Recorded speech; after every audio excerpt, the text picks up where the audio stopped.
Alrighty, hello everybody, and welcome back to the channel. Today we're playing some more Stormworks, Build and Rescue. So I thought, you know what, with all the issues that we're having with,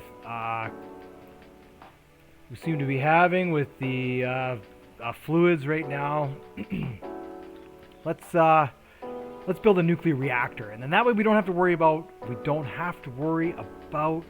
anything. We don't have to worry about fluids not working. We don't have to worry about pressures not working.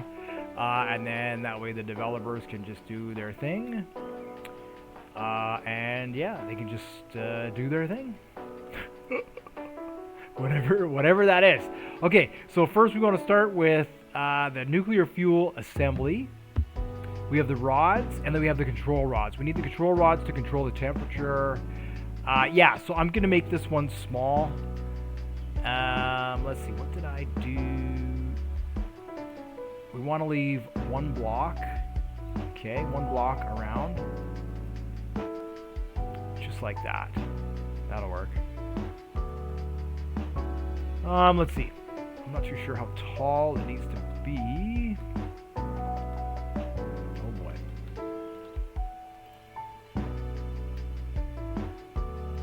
Alright, we'll start with that. It definitely doesn't need to be that tall. But what I need is some track. Alright.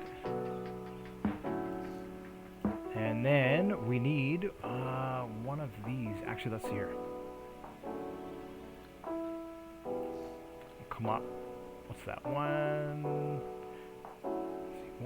2, 3, 4, 5, 6, 7, 8, 9. 1, 2, 3, 4, 5, 6, 7, 8, 9. 10 is there. 1, 2, 3, 4. Drop off that.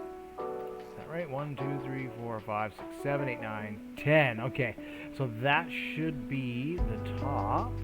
Alright, and we'll do this. Positive down, negative up.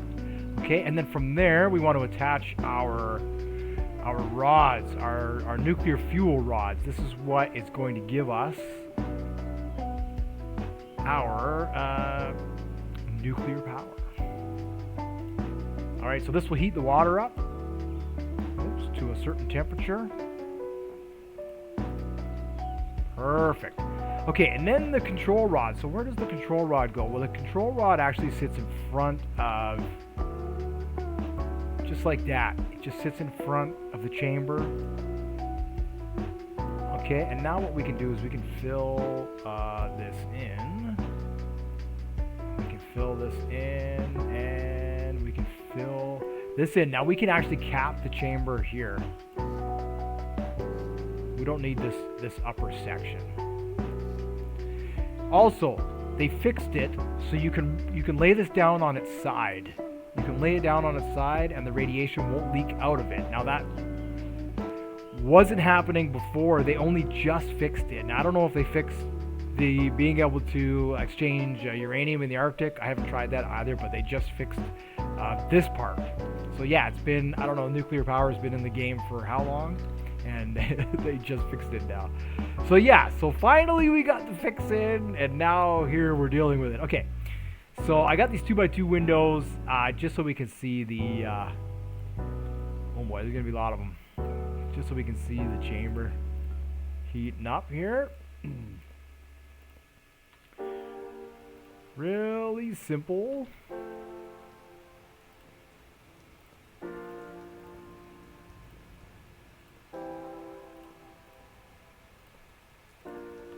Alright, now we need a battery temporarily just to power everything. So we need a couple of things.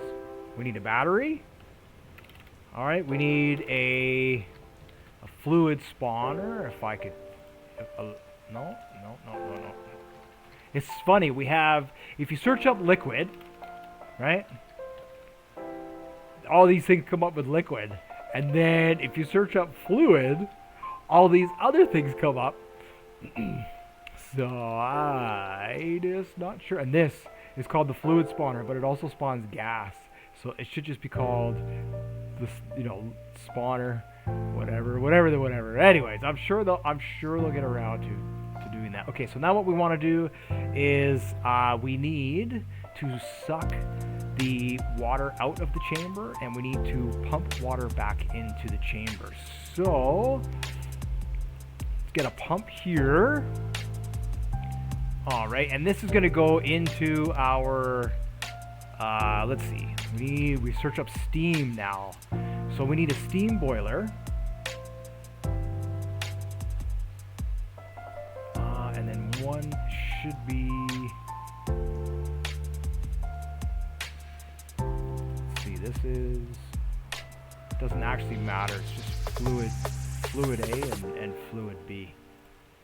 All right, are those in line? They're not in line. Are those in line? Yeah, they're in line, cool. All right, let's see here. So I just tested this out in my little ship, and it actually works pretty good. You just need one of these, but you're going to need two of the steam, the boiler thing. I'll explain all that here in just a moment. Okay, what is going on?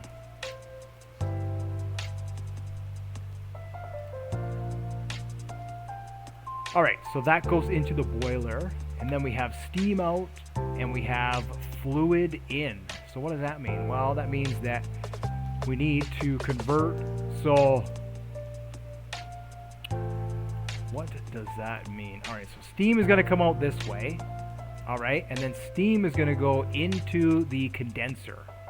All right, so we have to find out which is steam in. Excellent. That worked out really well. And the condenser is going to take the steam and it's going to turn it into water. And then what we need is a tank here, which is going to have water in it, and this is going to supply fresh water. It works with diesel. I did try it. It's not as efficient. So if you do forget, it will still kind of work in a way. Yeah, all right, so this is what we want to do. We want to do this. Right, real basic setup. Okay, and then from here, this needs to cool down, all right, because the condenser is going to get hot. So what we need here are a couple of radiators, and what I use, for now, I'm just using these basic radiators here. We don't need any pumps or anything. Okay, just real bare bone.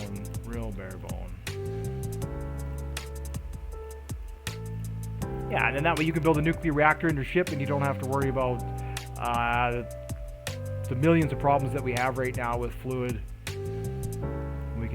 That'll just wash away and you can fish or do whatever. Because you can lay this down on its side, it's actually really neat, and you can fit it, like I say, inside the small ships now, you know, medium-sized ships, I guess. All right. These individual tanks will work, but can you imagine they only hold 1,000 and you need 40,000 liters?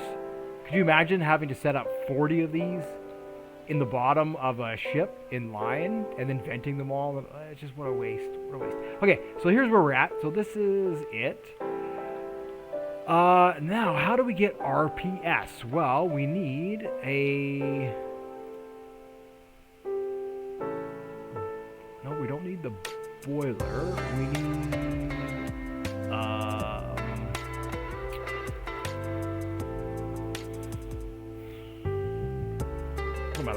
What am I looking for here? I forgot it. I forgot the name of the part.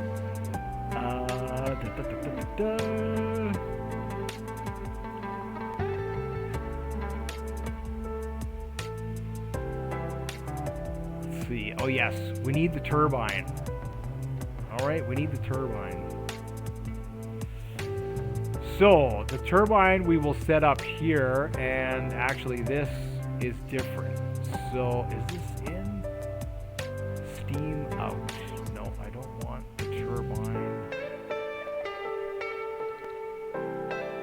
Okay, so you will need two turbines.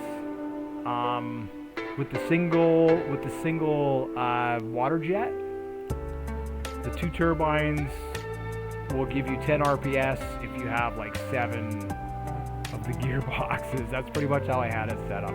Alright, so steam comes in. Okay, steam comes out, and then it goes into the condenser where it's returned back to water. Alright, and that's pretty much it. Here, we'll set up a propeller so that way it does take a little bit to heat up as well because the chamber is smaller. Alright, so we'll put that on there. Let's color it orange just so we know. Alright, so now what do we need for this guy? I guess we need a little bit of a control panel here for the reactor. So let's do that. So first thing we want is, let's get a dial. Alright, this is going to be our heat, our chamber heat, and then we just need 3 toggle buttons. Down, up, and release rod. Alright. Down, up, and once the rods click, you're not going to be able to release them. So it's really important that we have that button to be able to release them. If such a case there's an emergency and you need to shut down the nuclear reactor, you want to be able to release the rods so you can shut down the reactor, or else they'll just continue to react. And this is up, and this is down. Did I do that right? Yes. Okay, and then now what we want to do is we want to take the fuel rod temperature, and that's what we're going to read. Alright, now what we need a constant number, and then I ended up having to change this to 700 to make it work. And then we need a divide. Okay, and then we need well, I had a switch on there. I don't know if we need to have the switch or not. I had it, instead of doing this, I had it, hold on a second here. Let me just save this as a test. Alright, and then let me load the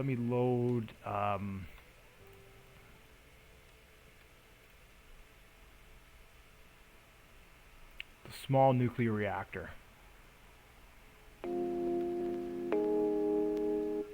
Alright, so we have here just a switch, and then the constant number comes into here, and then that is reading that temperature, and then that would go out to,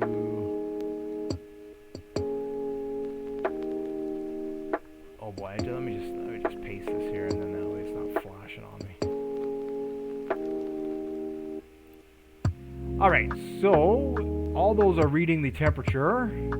Yeah, I have a threshold set up here, and then that turns that on, and then what does that do? That controls the insertion target. Okay, so that's what this will do. This will control the insertion target. Alright, and then this number, does this go to B, or does this go to A? B, and we're dividing it by the heat. Alright, so we take this number here, goes to B, and then we're dividing that by the heat. And that should be that. So essentially, and what did I have the threshold set up to? Yeah, between 200 and 1,000. So basically, once it hits 200, then it turns this on, and because it takes so long for it to heat up. Okay, with these smaller reactors, it takes longer for them to heat up. So you need a switch to turn it on when it gets hot, and we need a threshold gate. Alright, so you're going to set the threshold gate between 200 and 1,000, 10,000, doesn't really matter. We are going to be reading the heat, and this is going to go to the switch signal, which is actually going to control that. And then this should be the on value. That's right. And then what is our off value? Is there an off value? There isn't an off value. Okay. Right, so if I explain this real quickly, basically it's going to take a long time for this to heat up. So let's see if it's going to work. It'll take a long time for it to heat up, if we start controlling the temperature right away.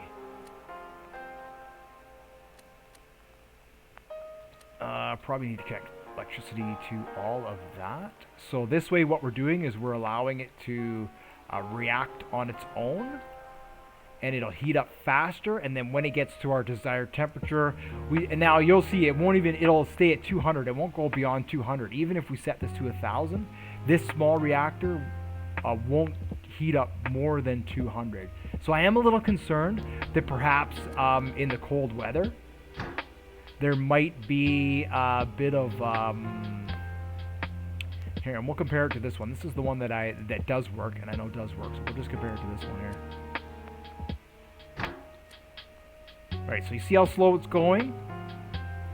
But it should start to speed up. And this one too, it should start to speed up here.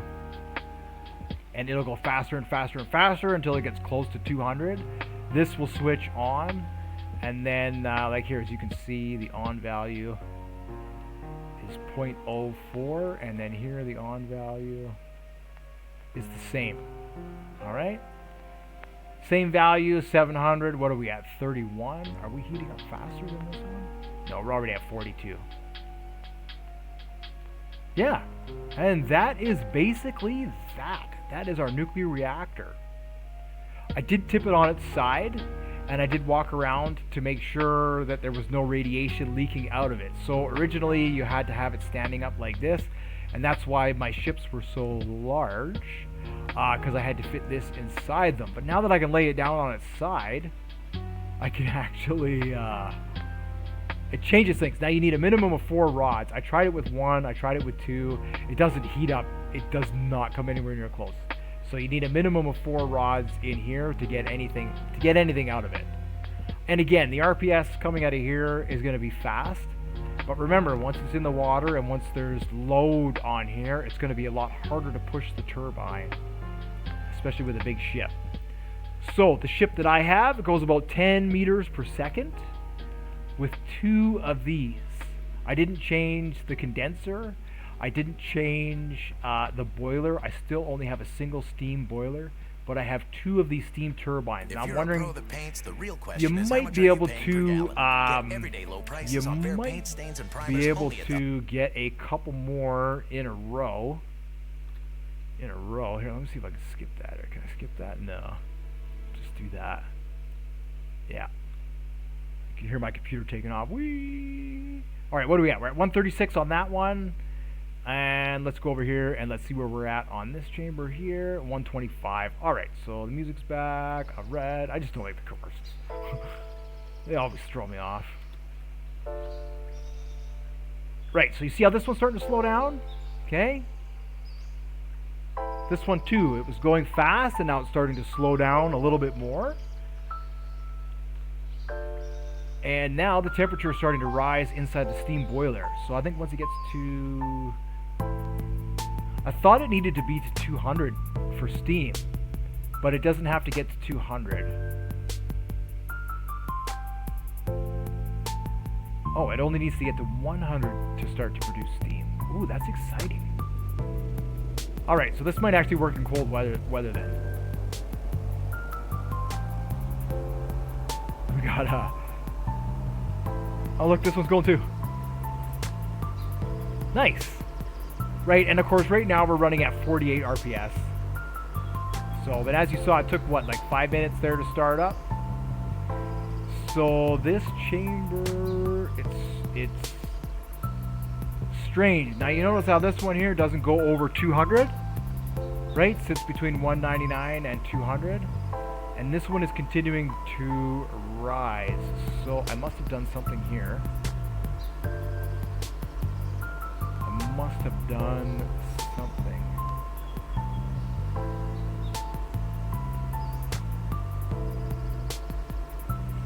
Because I will compare it. I will compare it.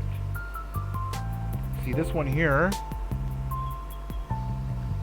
A and B is 0.2, and this one here, A and B is 0.3 and rising. So this reactor will melt down, but the other reactor won't. So let's figure out why this reactor is choosing to melt down and why the other reactor is choosing not to melt down. What's the difference here? The difference is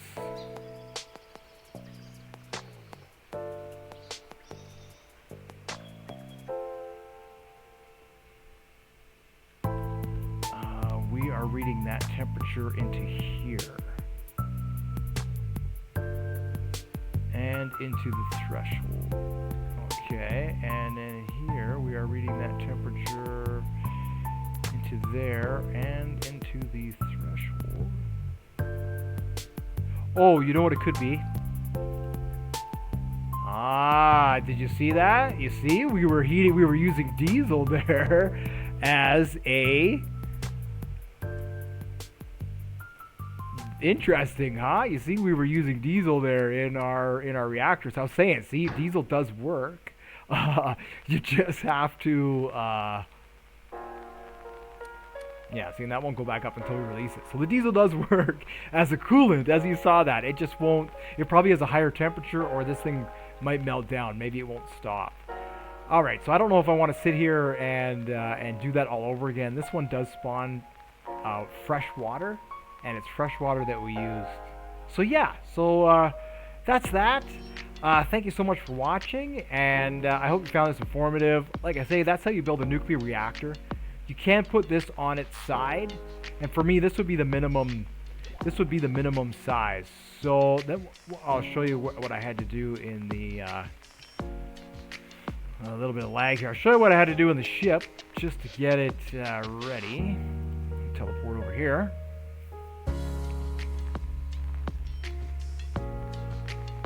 Right, because I was having big problems with the ship, obviously, listing, and there was nothing I could do to stop it. It still sits low in the water, you know, due to weight issues and that. But what I did is I laid it down in the center here.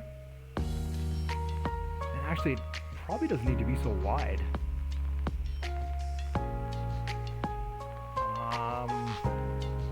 Yeah. So yeah, there's a lot more water in here than probably needs to be. But it still heats up. It still heats up the same. I might be able to actually make that a bit small. Anyways, it doesn't matter. Yeah, so that's what that was the original one. It is a little bit wider. I might be able to change it. So I used 2 of these. These are the steam, the turbines. And then on this floor here, I've added, this is the main area. This is what I did. There's the condenser, there's the boiler. And then these are the turbines here. And then coming out of the turbines, I just added these gearboxes. Now, obviously, I'm probably going to have to add more gearboxes in here, because right now my maximum meters per second is 10. So I'll just spawn this in so we can see it. And you'll see how it sits in the water. Not bad. You know, not bad. It does kind of, it does lean from side to side. I'm just not wide enough. Unfortunately, these ships, they need to be a little bit wider. And of course, I've got everything in here already. I've got the condenser in there and all that. So if I choose to make this wider, it's going to be a couple hours of work fixing it all up. So yeah, so you can see it sort of sits on a list a little bit, and then when it's sailing in the water, it'll have a little bit of a list also to one side. That's just the way it is, unless I want to widen it by, say, I could probably go 2 blocks on either side, and that would probably be enough to prevent it from listing. But yeah, you can see it's a bit thin, right? So that'll be the next step. I will make it wider, and that will give us a little bit more buoyancy because it'll have more air in it, and it'll keep it above the water. So yeah, so thank you so much for watching. And like I say, now you know how to build a nuclear reactor, and I hope you put it in your builds, just so that way you can play the game and not have to worry about the fuel issues that we're currently having. So thank you very much, and I will see you in the next one.